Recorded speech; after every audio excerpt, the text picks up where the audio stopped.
bem-vindos a mais uma aula de matemática. Eu sou a professora Deísa Mendonça e veremos o que vamos ter nessa aula. Aula 76, revisão e avaliação. Então, vamos iniciar a aula.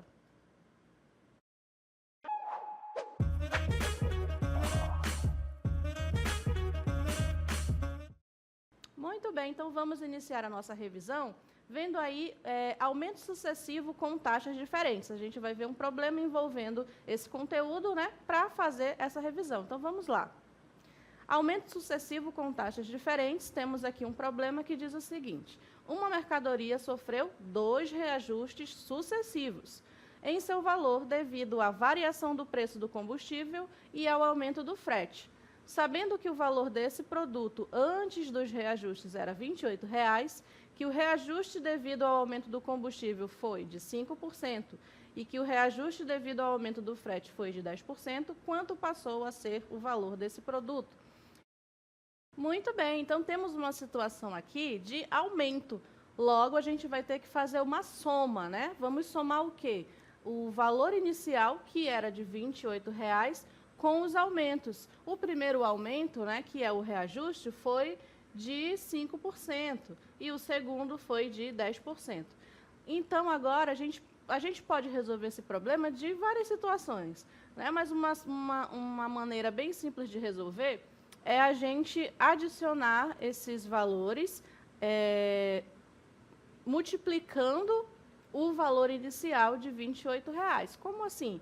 Bem, a primeira coisa que você pode fazer é transformar aqui os percentuais em decimais, né, para poder fazer a multiplicação com R$ 28,00, que é o valor inicial. Então, 5% a gente pode escrever como 5 sobre 100. E 10%, né, 10 sobre 100. Se a gente fizer essa divisão, 5 dividido por 100 vai dar o 0,05.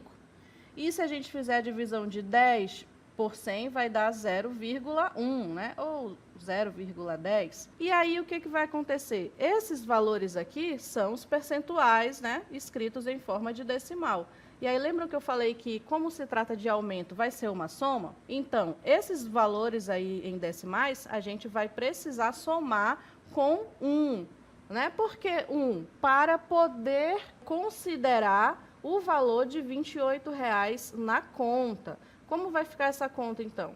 Eu vou apenas multiplicar aqui o R$ 28,00, né? Aí você vai multiplicar pelo primeiro aumento e depois multiplicar pelo segundo aumento. Só que esse aumento não pode ser somente assim as taxas percentuais transformadas em decimais. Antes de eu multiplicar com 28, eu tenho que somar cada taxa dessa com 1. Então, eu tenho que somar 1 mais 0,05, e aí vai ficar 1,05. E o segundo aumento também, a gente tem que somar 1 mais 0,10, né? Ou 0,1.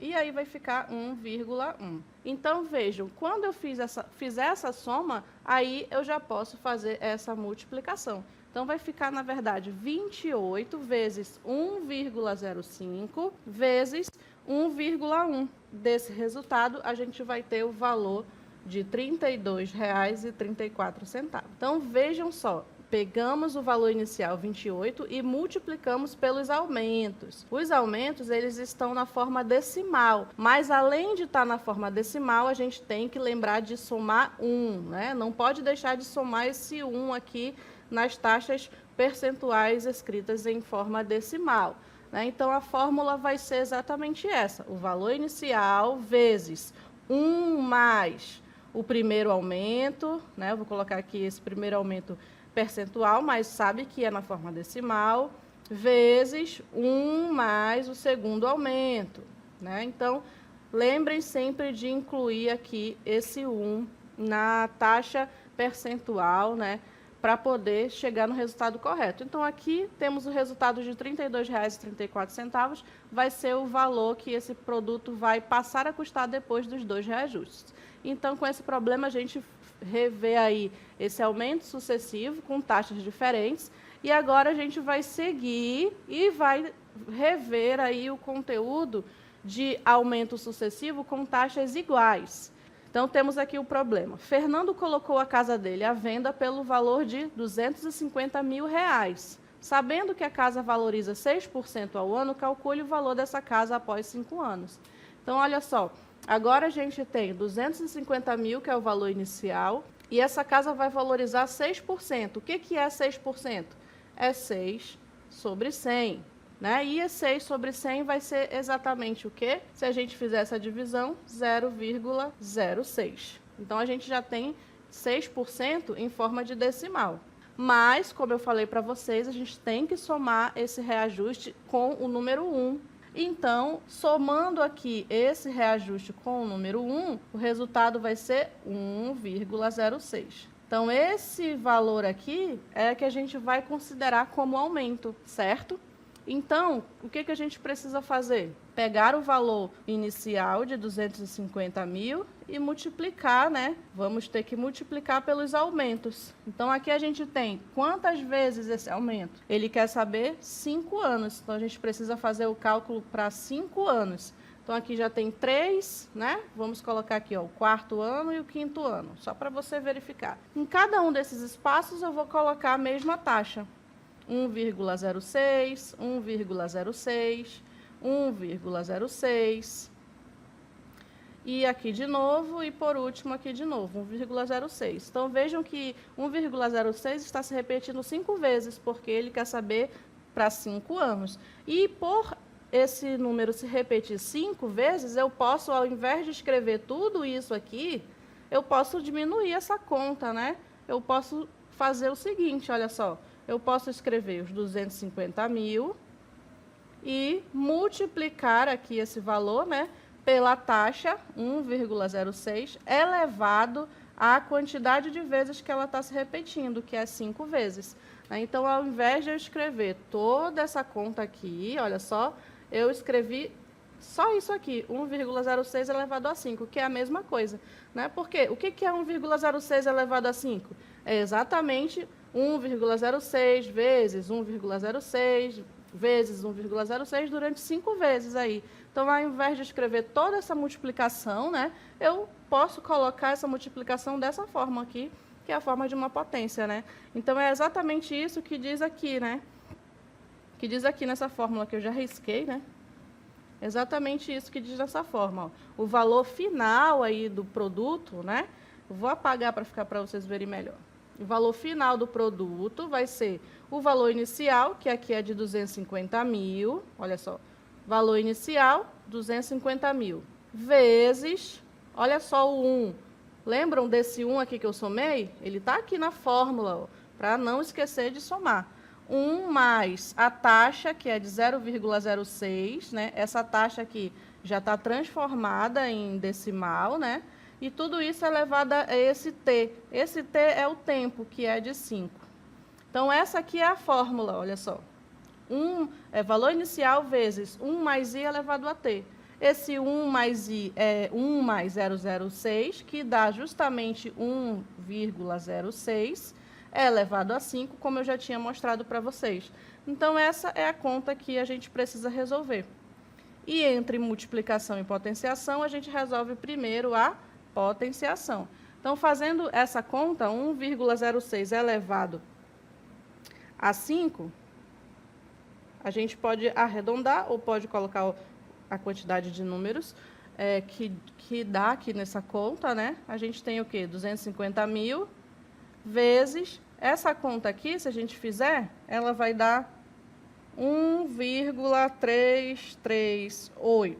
Vou colocar dessa forma, eu arredondei, né? Porque esse número aqui, ele continua. Mas eu arredondei aí para 1,338. E aí, fazendo essa multiplicação, a gente tem aqui esse valor que vai ser o valor da casa no final de 5 anos. Aí, esse valor, então, é 334.500, né? Mas, se você continuar, se você multiplicar 250 mil por esse número aqui inteiro, assim, quando ele continua mais aqui, né, vai dar outro valor. Se você não arredondar, vai dar um valor aproximado aí desses 334.500. Mas aqui, como eu arredondei, né, esse valor aqui para 1,338, esse valor final também ele fica mais arredondado aí. Então, 334.500. E assim a gente finaliza essa revisão de aumento sucessivo com taxas iguais. Tá bom? Então, a diferença desses dois exemplos, né, é que aqui no primeiro eram taxas diferentes. Quando a taxa é diferente, não tem o que fazer, não tem aquela fórmula de potência. Eu tenho que só multiplicar mesmo, um pelo outro. As taxas são diferentes, aí então não posso agrupar, né? Mas quando as taxas são iguais, eu posso agrupar, olha só. Coloquei a mesma taxa elevada à quantidade de anos que a questão pedia, que era de 5 anos, né? Então, essa é a diferença entre as taxas diferentes e as taxas iguais, né? O restante todo é semelhante, né? Continuando aqui, então, a gente vai rever esse conteúdo de processos de fatoração de expressões algébricas e a sua relação com os produtos notáveis. Então, a gente vai relembrar o que é fatorar, né? Fatorar significa o quê, né? Significa você só escrever a expressão em forma de multiplicação.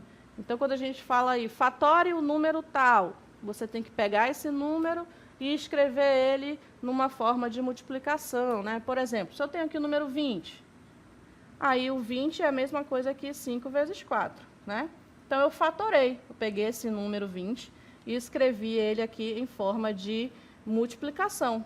Mas aqui, né, a gente já inclui as letras, né, porque a gente já está falando de expressões que são algébricas, né? Então, a gente não vai ver apenas números, a gente vai ver também as letras. E aí, tem aqui um exemplo, né, que diz o seguinte, temos aqui, olha só, x ao quadrado mais 5x mais 6 é uma expressão, e aí essa expressão eu quero fatorar. Eu vou escrever, então, essa expressão na forma de um produto, né? Então, temos aqui essa mesma expressão escrita dessa forma, x mais 3 vezes x mais 2. Se eu fizer a multiplicação aqui, distributiva, né? Se eu aplicar a propriedade distributiva aqui, eu vou retornar para a expressão aqui inicial, de x ao quadrado mais 5x mais 6. Né? Então, essas duas expressões são escritas de formas diferentes, mas elas são a mesma coisa, equivalem à mesma expressão. Tá bom? Então, a gente vai ver o primeiro tipo de fatoração, né? Porque a gente pode fatorar de alguns tipos diferentes. O primeiro tipo de fatoração é quando existe um fator comum em evidência. Então, quando os termos de um polinômio apresentam um fator comum, ele pode ser colocado em evidência. Por exemplo, temos aqui essa expressão, 20x ao quadrado mais 25x. Eu já coloquei aqui, ó, que tem a letra e número que são comuns. Comuns a quê? Né? Vamos ver aqui, ó, 20x ao quadrado mais 25x. Esse 20 aqui eu posso escrever como 5 vezes 4, né? E esse x ao quadrado é x vezes x. Então, se eu abrir esse termo aqui, 20x ao quadrado, é isso aqui, né? 5 vezes 4 vezes x. E o outro termo? O outro termo, 25x, eu posso escrever dessa forma, né? 5 vezes 5 vezes o x. Então, eu peguei o 25x e meio que abri ele, né? Eu escrevi ele em forma de produto. Então, qual é a semelhança que tem entre esse termo e esse outro termo aqui? É isso que a gente tem que buscar, porque é justamente o fator comum, né, que a gente está procurando. Então, aqui eu tenho um número 5 e desse outro lado também tenho o número 5. Então, ele já é um número comum aí aos dois, né? Já é um fator comum. O outro fator comum é um x. Tem um x aqui e o outro x aqui. Então, o fator comum entre esses dois termos vai ser o número 5 e a letra x. Pronto, aqui eu já determinei o fator comum. E agora, como é que a gente faz para fatorar usando esse fator comum? Bem, a gente coloca esse fator comum em evidência, né? Por isso que o nome da fatoração é justamente esse, fator comum em evidência. Ou seja, a gente já coloca ele na frente, começando aí a multiplicação. E a gente multiplica esse fator comum pelo restante que sobrou aí dos termos da expressão. O que sobrou no primeiro? Sobrou o 4 e o x. Então, eu vou multiplicar por 4x. E aí eu coloco dentro do parênteses, né, para dar essa evidência ao termo 5x. E aí, do outro lado, o que sobrou? Sobrou somente o 5, né? O x e o 5 eu já usei no termo comum. E aí, esse sinal aqui da expressão, né, de adição, é o sinal que eu coloco aqui dentro. E aí, eu fecho parênteses. O que aconteceu aqui, então? Primeiramente, eu tinha essa expressão, 20x² mais 25x, e agora eu escrevi essa expressão da forma fatorada, 5x vezes 4x mais 5. Vou escrever aqui ao lado para você visualizar melhor. 20x² mais 25x, essa daqui é a expressão sem estar fatorada, e essa mesma expressão já fatorada é escrita desse jeito. 5x vezes, né? Eu posso colocar o vezes aqui, ou apenas deixar assim, né? Que quando a gente já tem isso aqui, esse parênteses, a gente já entende que é uma multiplicação. 4x mais 5. A mesma expressão escrita de duas formas diferentes, né? Essa aqui de baixo é a forma fatorada. Significa que se eu fizer a propriedade distributiva aqui, eu vou voltar para essa expressão inicial. Olha só, 5x vezes 4x vai dar 20x², mais 5x vezes 5, 25x. Vejam que voltei aqui para a forma da expressão inicial, né? Então, fatorei aí, colocando o fator comum em evidência. Esse é um dos tipos de fatoração. E o outro tipo que eu quero rever com vocês é o trinômio do quadrado perfeito. O trinômio do quadrado perfeito diz o seguinte: um trinômio, ele vai ter 3 termos, né? Olha aqui o exemplo: 1, 2, 3. Ok, então ele vai ser um trinômio do quadrado perfeito quando ele apresenta 2 termos que são quadrados perfeitos, e o outro termo é o dobro do produto das raízes desses quadrados perfeitos. Então, vamos entender. Temos aqui o trinômio, tem 3 termos. Ele é um trinômio. Agora, eu preciso saber se ele é do quadrado perfeito ou não. Para eu saber se ele é do quadrado perfeito ou não, o que a gente tem que fazer? Ele está dizendo aqui, ó, que ele vai ter 2 termos que são quadrados perfeitos. Então, a gente precisa verificar se isso existe. Isso quer dizer que esse primeiro termo e o terceiro termo, eles precisam ser quadrados perfeitos. Para saber se ele é quadrado perfeito, você tira a raiz deles. Então, você vai tirar a raiz quadrada de x² e verifica se vai dar uma raiz exata. Então, a raiz quadrada de x² é x. Então, ok, dá para tirar a raiz quadrada. Aqui, esse x², ele é um quadrado perfeito. E o outro termo é o 9. Então, você pensa aí qual é a raiz quadrada de 9. Raiz quadrada de 9 é 3. Então, o 9 é um quadrado perfeito. Então, aqui, ó, ok, ok. E aí, ele diz o quê? O outro termo, qual é esse outro termo? É esse do meio. Ele tem que ser o dobro, ou seja, 2 vezes o produto das raízes desses quadrados perfeitos. Então, a gente tem que olhar as raízes aqui que a gente encontrou, né? Que deu x e 3. X e 3, se a gente multiplicar, vai dar 3x. E aí, o que ele está dizendo? Que esse termo do meio tem que ser 2 vezes esse produto aqui, produto dessas 2 raízes. E é o que está acontecendo, né? 6x é exatamente o dobro de 3x. Então, aqui também, ok. Logo, esse trinômio aqui, x² mais 6x mais 9, ele é um trinômio do quadrado perfeito. E se ele é um trinômio do quadrado perfeito, dá para fatorar. Como é que é essa fatoração? É bem simples, né? É só pegar as raízes que a gente encontrou logo no começo aqui, essas 2 raízes aqui que a gente tirou da raiz quadrada, né? E fazer a soma ou subtração delas. Quem é que vai dizer se é soma ou subtração? Esse primeiro sinal aqui do trinômio. Como está sinal de adição, eu vou pegar essas 2 raízes e vou somar. X mais 3. Pronto, só isso. E o que mais? Para finalizar, a gente eleva ao quadrado, sempre ao quadrado. Então, essa forma aqui, x mais 3 ao quadrado, é a forma fatorada desse trinômio aqui. Né? Então, vou fazer com vocês a mesma coisa que eu fiz no fator comum em evidência. Olha só, temos trinômio, e agora a gente sabe que esse trinômio é do quadrado perfeito, porque cumpriu as condições, e aí então eu consigo pegar esse trinômio e fatorar. A forma fatorada desse trinômio é x mais 3 elevado a 2.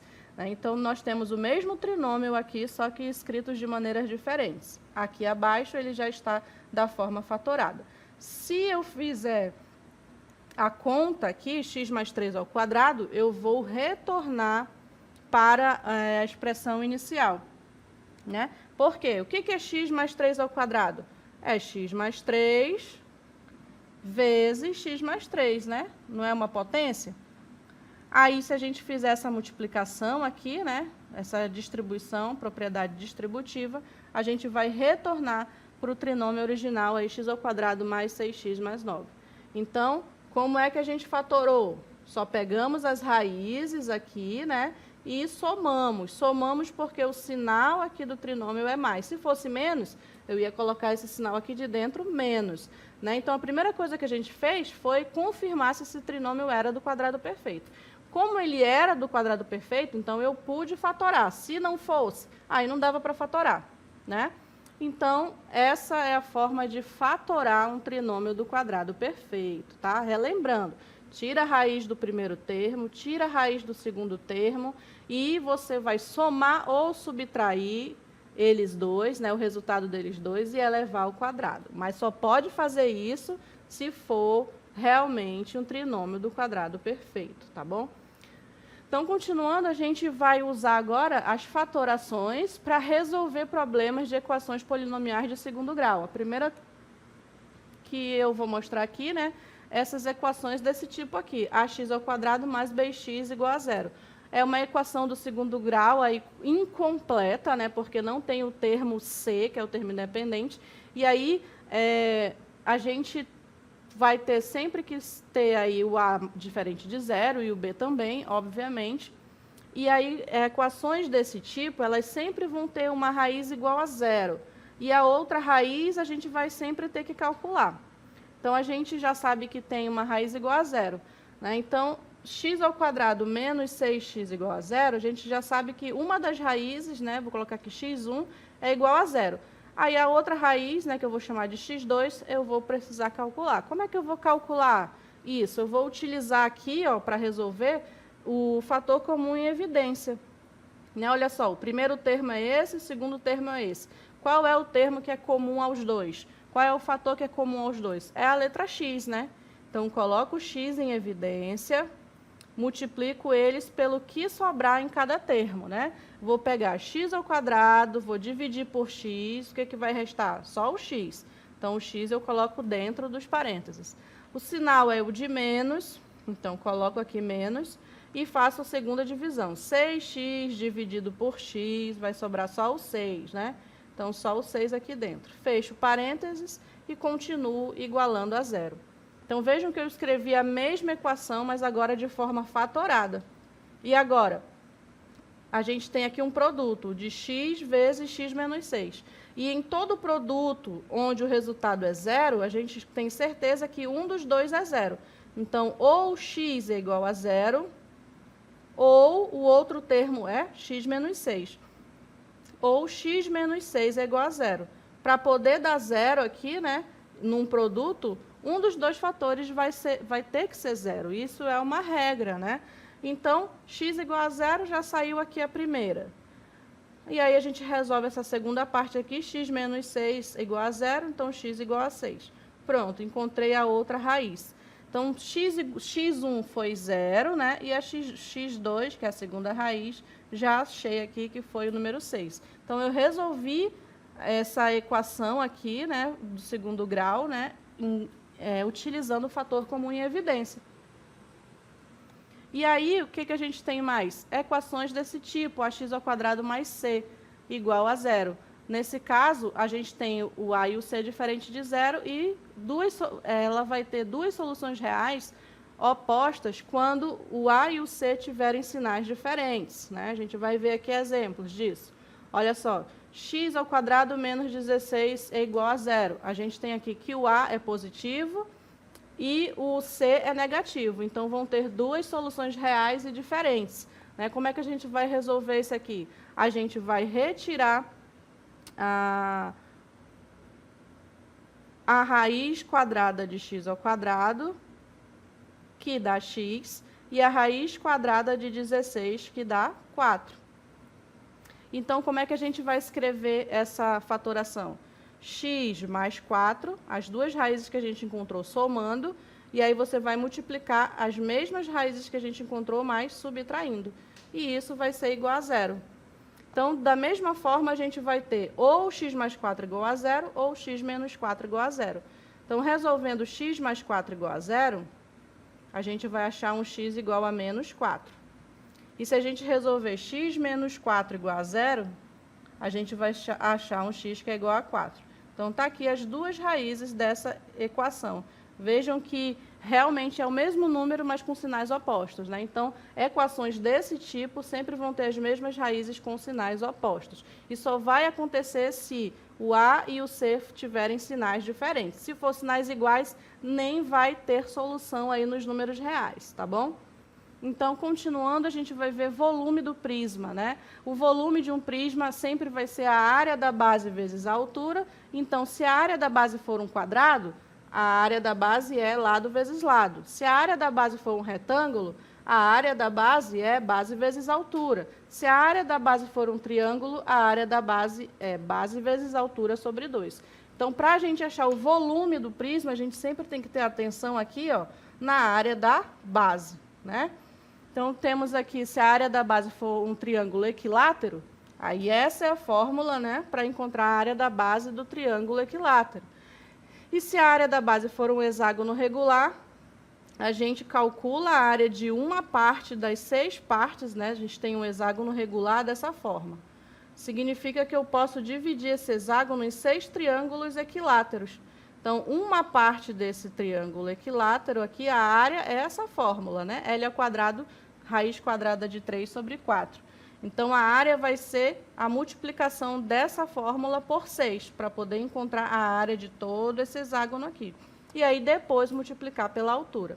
Então, eu trouxe aqui já um exemplo, quando a área da base é um retângulo. A área da base é esse retângulo aqui. Então, como é que calcula a área dessa base? Multiplica 2 vezes 3, que vai dar 6. Né? Então, está bem aqui o 6. Ó. E aí, depois, multiplica pela altura para achar o volume. Então, o volume, 9 metros cúbicos, né? Nesse exemplo aí. Então, dessa forma, a gente revisa esses conteúdos, né? Espero que tenha sido uma boa revisão para você e encontro vocês numa próxima oportunidade.